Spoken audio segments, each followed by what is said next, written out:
চট্টগ্রামকে বলা হয় বারোয়ালিয়ার পুণ্যভূমি, আর সেই বারোয়ালিয়াদের মধ্যে অন্যতম হচ্ছেন হজরত বাইজিদ বোস্তামি রহমতুল্লাহ আলাই। দর্শক, আজ আমরা হজরত বাইজিদ বোস্তামি রহমতুল্লাহ আলাইর মাজার জিয়ারত করব এবং তার জীবনী সম্পর্কে কিছু জানার চেষ্টা করব। দর্শক বন্ধুরা, বাংলাদেশের চট্টগ্রাম থেকে আরও একটি নতুন ভিডিও নিয়ে আপনাদের সামনে হাজির হলাম। সাথে আছি আমি নুরুল ইসলাম। আমরা চট্টগ্রামের কাপ্তাই রাস্তার মাথা থেকে অক্সিজেন হয়ে দরগায় পৌঁছার সিদ্ধান্ত নিলাম।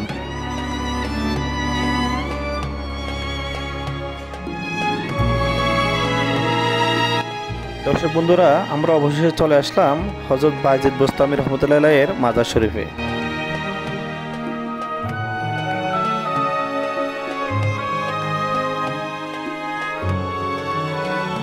হজরত বাইজিদ বোস্তামি রহমতুল্লাহ আলাই ছিলেন ইরানের বিখ্যাত সুফি সাধক। যেসব মহামনীষীর পদধূলির বদৌলতে এ অঞ্চলে সর্বপ্রথম ইসলাম প্রসার হয়েছে, তাদের মধ্যে সুলতানুল আরেফিন হজরত বাইজিদ বোস্তামি রহমতুল্লাহ ছিলেন অন্যতম। তিনি পশ্চিম এশিয়ার ক্ষমতাধর রাষ্ট্র ইরানের রাজধানী তেহরানের পার্শ্ববর্তী কুমিশ প্রদেশের অন্তর্গত খোরসানের প্রসিদ্ধ শহর বোস্তাম বা বিস্তামের মোবদাম নামক এলাকার 745 খ্রিস্টাব্দে জন্মগ্রহণ করেন।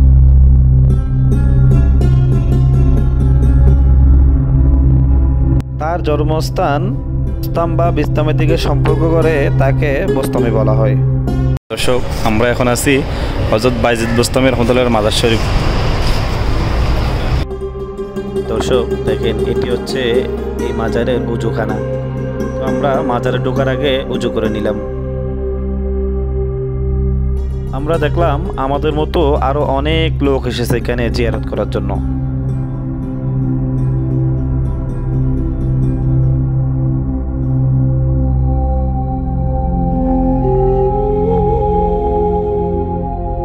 দর্শক, মাজারে ঢোকার সময় আপনি এই গেটটি দেখতে পাবেন। এই গেটের কারুকাজগুলো দেখতে খুবই সুন্দর ও মনোমুগ্ধকর।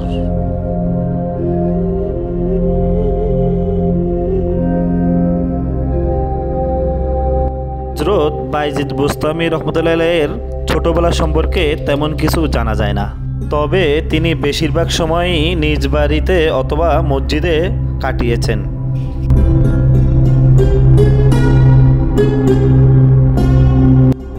দর্শক, এখন আমরা এই সিঁড়িগুলো বেয়ে উপরে উঠব মাজার জিয়ারত করার জন্য।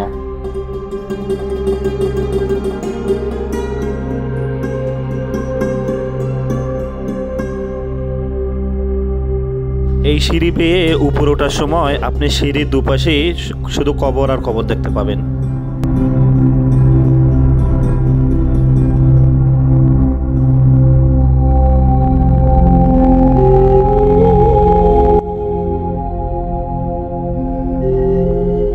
দর্শক, ভিডিওটি যদি আপনাদের ভালো লেগে থাকে, লাইক এবং শেয়ার করে অন্যকে দেখার সুযোগ করে দিন।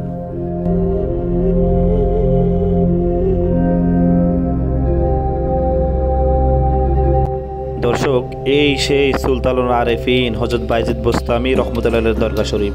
এই দরগা শরীফ জিয়ারত করার জন্য চট্টগ্রাম সহ দেশের বিভিন্ন স্থান থেকে হাজার হাজার লোক আসে।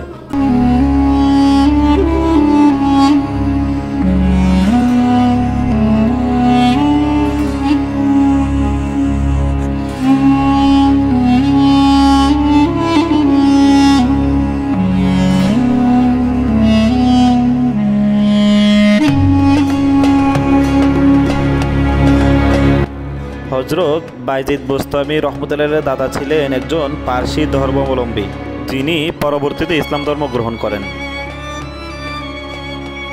তার দাদার 3 ছেলে ছিল। তারা হলেন আদম, তাইফুর এবং আলী রহমতুল্লাহ আলাইহি। তারা সকলেই কঠোর তপস্বী ছিলেন। তাইফুর রহমতুল্লাহ আলাইহির ছেলে হলেন হযরত বাইজিদ বোস্তামি রহমতুল্লাহ আলাইহি। দর্শক দেখেন, এখানে দরগার থাকগুলোতে কতগুলো কোরআন শরীফ সাজানো রয়েছে, যেগুলো এখানে জিয়ারতকারীরা এসে তেলাওয়াত করে।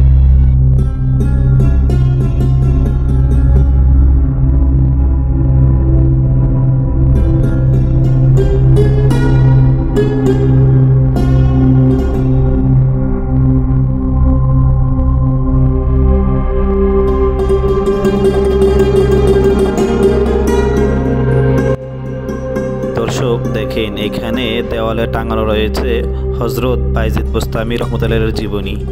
এটা বাংলাতেও লেখা রয়েছে, ইংলিশেও লেখা রয়েছে।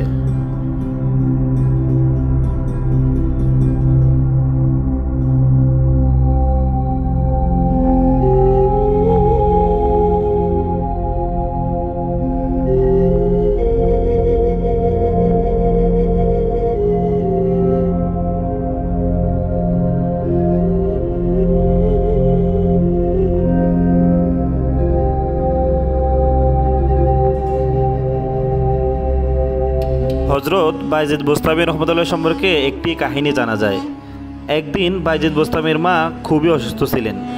এক রাতে মা বাইজিদ বোস্তামিকে পানি পান করার জন্য পানি আনতে বললেন। বাইজিদ ঘরে পানি না পেয়ে অন্ধকার রাতে নদী থেকে পানি নিয়ে আসেন। এসে দেখলেন মা জননী ঘুমিয়ে আছেন।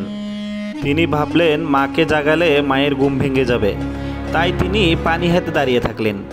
সকালে মায়ের ঘুম ভাঙার পর দেখলেন তার ছেলে পানি হাতে নিয়ে দাঁড়িয়ে আছেন। তিনি অবাক হলেন এবং খুশি হলেন।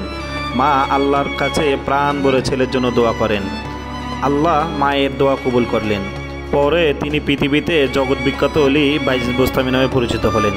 এখান থেকেই বোঝা যায় বাবা মা সন্তানের জন্য যা দোয়াই করেন আল্লাহর কাছে, আল্লাহ তা অবশ্যই কবুল করেন। এখান থেকে আমরা এটাই শিক্ষা নিতে পারি, আমাদের সকলের উচিত বাবা মায়ের খেদমত করা, আর বাবা মা তার নিজ সন্তানের জন্য আল্লাহর কাছে দোয়া করা, কারণ বাবা মার দোয়া কখনো বিফলে যায় না।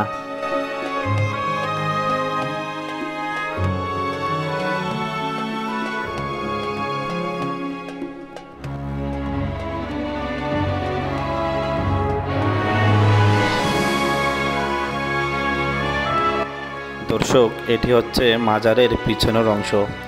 মাজারের পিছনের অংশ অনেকগুলো কবর দেখতে পেলাম।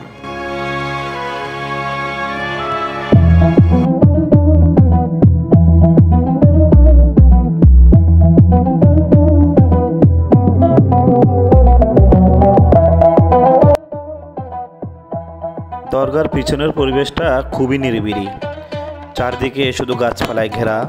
আমরা হাঁটতে হাঁটতে সামনের দিকে এগিয়ে যেতে থাকলাম।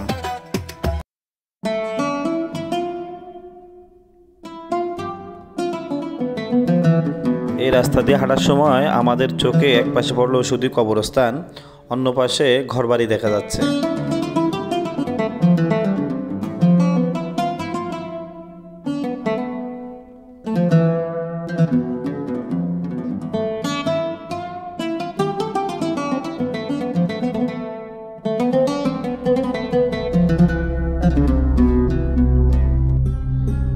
আমি এখানে ঢুকে জিয়ারত করলাম এবং এখানে দেওয়ালের গায়ে লেখা ছিল বারোয়ালিয়ার আস্থানা।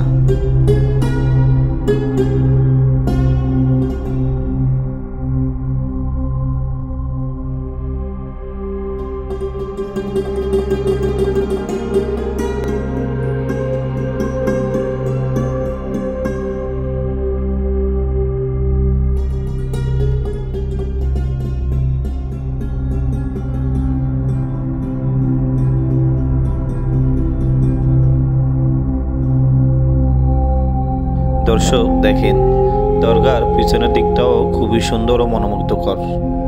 দরগার চারপাশে গাছপালায় ঘেরা।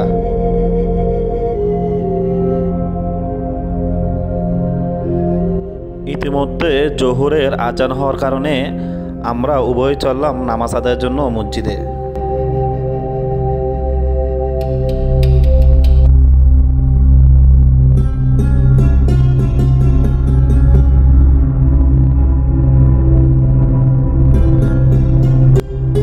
এটি হচ্ছে হযরত বাইজিদ বোস্তামি রহমতুল্লাহের দরগা শরীফের মসজিদ। এই মসজিদে আমাদের মতো আরো অনেক লোক নামাজ আদায়ের জন্য আসছেন।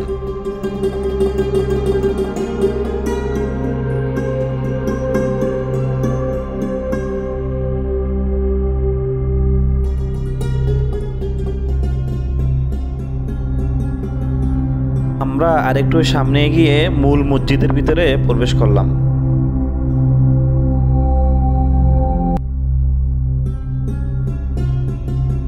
মসজিদের ভিতরে স্থাপত্য ডিজাইনগুলো দেখে আমি একেবারেই অবাক। কি সুন্দর করে সাজানো হয়েছে এই মসজিদটি। এই মসজিদের স্থাপত্যশৈলী থেকে ধারণা করা হয় মোগল সম্রাট আওরঙ্গজেব এর আমলে মসজিদটি নির্মিত হয়েছে। দর্শক বন্ধুরা, দেখেন কত মানুষ নামাজ আদায়ের জন্য অপেক্ষা করতেছে।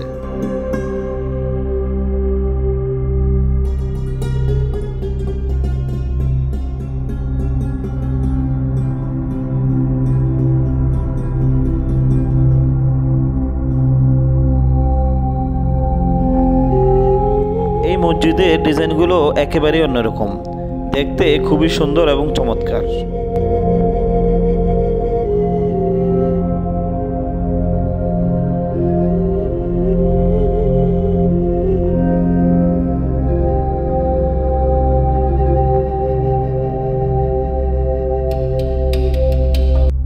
ঐতিহাসিক এই দরবারের প্রধান আকর্ষণ ও অন্যতম নিদর্শন হল কাছিমরূপী বিরল প্রজাতির গজারি ও মাদারি। এইগুলো সারা বিশ্ব তথা এই চট্টগ্রামে অতি সুপরিচিত। জানা যায় হযরত বাইজিদ বোস্তামি রহমতুল্লাহ যখন সুদূর ইরান থেকে চট্টগ্রামের জালালাবাদ নাসিরাবাদ পাহাড়ে তাশরিফ আনেন, তখন এখানে কোনো জনবসতি ছিল না, শুধু ছিল জিনজাত। তাদের কাছ থেকে এক চাটি বা এক টুকরা জায়গা চেয়েছিলেন, সবাই সর্বসম্মতিক্রমে জায়গা দিলেন। তখন ওই জায়গাতে বসে উচ্চস্বরে আল্লাহ আল্লাহ জিকির শুরু করে দিলেন। তখন সারা এলাকা দুলতে লাগলো ও কম্পন শুরু হয়ে গেল। সাথে সাথে সব জিনজাত এদিক সেদিক ছুটোছুটি করতে লাগলো এবং এলাকা ছেড়ে চলে গেল। আর কিছু সংখ্যক জিন থেকে গেল। তারা বললেন, আপনাকে ছাড়িয়া আমরা কোথাও যাব না। বাবাজান চিন্তা করলেন কি করা যায়। তাৎক্ষণিক সিদ্ধান্ত নিলেন আল্লাহর দেওয়া প্রদত্ত ক্ষমতায় অর্জিত অলৌকিক কারামতের মাধ্যমে কাছিমের রূপ দিয়ে গজারি ও মাদারি রূপান্তরিত করে দিলেন। হযরত সুলতান বাইজিদ বোস্তামি রহমতুল্লাহের স্নেহধন্য শিষ্য ও আস্থাভাজন খলিফা হযরত জিন্দাফির শাহ মাদার আউলিয়া রহমতুল্লাহ তার নামে স্মৃতি বিজড়িত বিরল প্রজাতির গজারি মাদারির নামকরণ করা হয়। শাহ মাদার থেকে উৎপত্তি হয়ে মাদারি নামে পরিচিত লাভ করে। হযরত সুলতান বাইজিদ বোস্তামি রহমতুল্লাহ জীবদ্দশায় জাহারিভাবে প্রাণ বলে দোয়া করেছেন এই পুকুরের কাছিমরূপী বিরাল প্রজাতির গজারি ও মাদারিকে। দর্শক, আমিও আমার বন্ধু এগুলোকে কিছু খাবার খাওয়ালাম এবং দেখেন এখানে আরো অনেক মানুষ এদেরকে খাবার খাওয়াচ্ছে।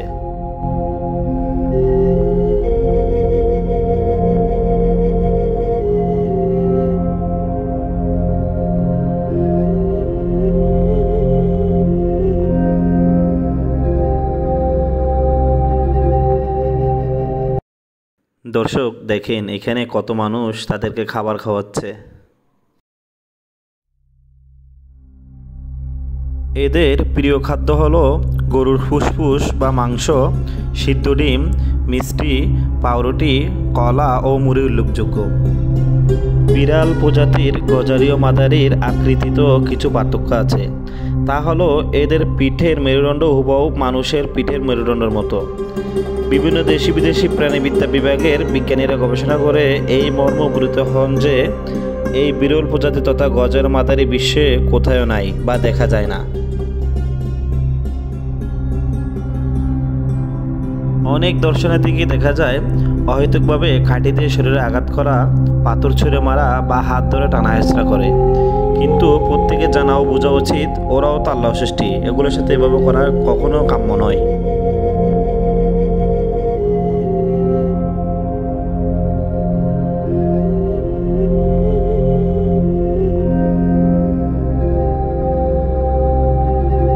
এই বিরল প্রজাতির গজারি মাদারিগণ প্রতি বৎসর গ্রীষ্মকালে ডিম পাড়ে। যখন নারী গজারি মাদারি প্রসব বেদনা করার জন্য ব্যথা বেদনা উঠে, তখন পুকুর ঘাটে এসে উপর ওঠার জন্য লাফালাফি শুরু করে থাকে। তখন নির্দিষ্ট লোকের মাধ্যমে টলি করে বোস্তামি মাদারি প্রজনন কেন্দ্র ঢুকানো হয়। এরা অত্যন্ত 40 থেকে 50টা ডিম পাড়ে। এই বিরল প্রজাতির গজারি মাদারির গড় আয়ু 200 থেকে 250 বছর পর্যন্ত হয়ে থাকে।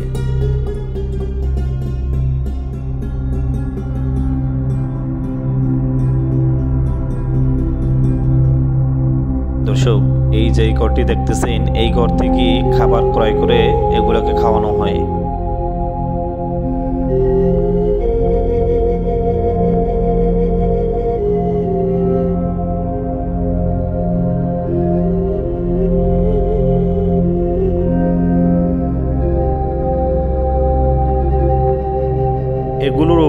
2007 সালে ন্যাশনাল জিওগ্রাফি চ্যানেলে এক ডকুমেন্টারি তৈরি করে নিয়ে যায়।